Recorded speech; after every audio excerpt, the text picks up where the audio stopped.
Thank you, folks. I feel like a woman who works at Fox News. I'm touched. But I'll get to that. But I can't lie to you. Usually I say I know why you're happy. I don't know why you'd be happy today. Today is a day Republicans are happy. They got their two favorite things: a right-wing asshole on the Supreme Court and Trump finally blowing some shit up.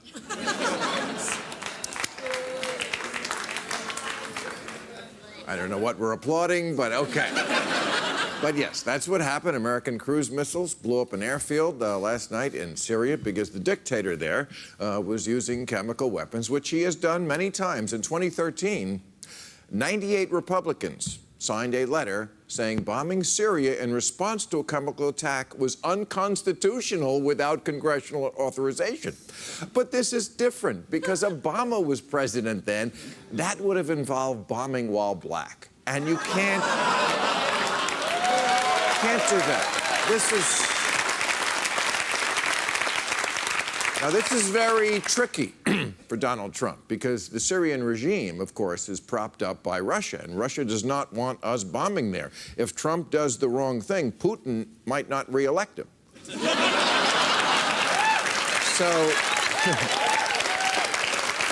But you know what? The temptation to use his new toys was too much. Of course, you know, he's new at this. The brass told him they were going to launch Tomahawks, and he said, wouldn't missiles be better?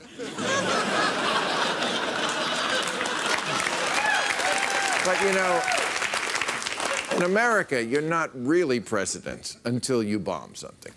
You know, even the liberals were all over this last night. Everybody loves this fucking thing. Cable news loves it when they show footage of destroyers firing cruise missiles at night. It's America's money shot. Of course, Trump made clear that the cruise missiles were a last resort. The first idea was sending Kendall Jenner with a can of Pepsi.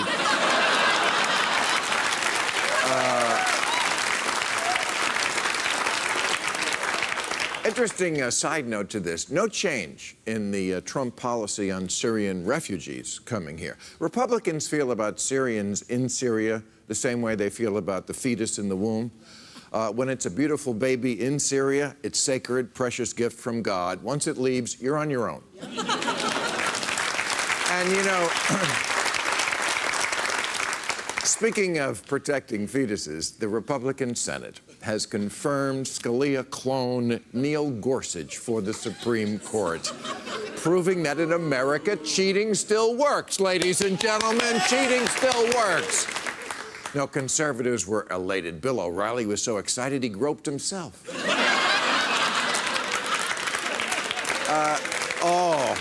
Bill O'Reilly had a rough week. We learned that. We learned at the beginning of the week that he has settled harassment suits from women for 3 more, in addition to the 2 that we already knew about, and another 2 who weren't suing but are speaking out. Bill says he's a target, but that's 7. That's kind of a lot. Not to everybody. Bill Cosby said, call me when you get to 30. 7. Bill's other defense is that he says over at Fox News they had a sexual harassment hotline and nobody called it. Well, nobody knew it was there. And also, it wasn't a really great one. They would answer the phone, Fox News sexual harassment hotline, what are you wearing? And, you know, this is in addition to Roger Ailes, you know, losing his job because I think 20 women accused him. So, you know, something I think is going on over there. In fact, the cleaning lady at Fox News said she was there late one night and she heard moaning and groaning and grunting. Turned out it was just Steve Doocy trying to do math. But it could have been, yeah, I mean, one accuser of Bill O'Reilly says he would call her and she could tell he was masturbating. Possibly because he said, I'm masturbating. And you know, apparently Bill does not take rejection well, because there's this woman, Wendy Walsh, who's speaking out this week, and she said after she refused to go up to the hotel room with him, he didn't like that, and he first thing he did was he insulted her handbag. You won't fuck me? Well, all I have to say to you is your purse is a lesbian. I mean, all these women, their stories vary a little bit. The one constant is no one wants to fuck Bill O'Reilly. Nobody wants to fuck him. That seems to be the big thing. Poor Bill O'Reilly.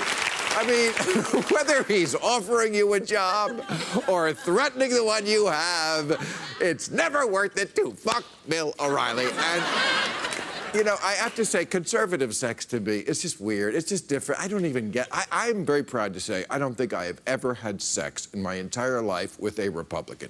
It's just, well... It's just too much work. I don't mind fucking somebody's brains out, but fucking them in?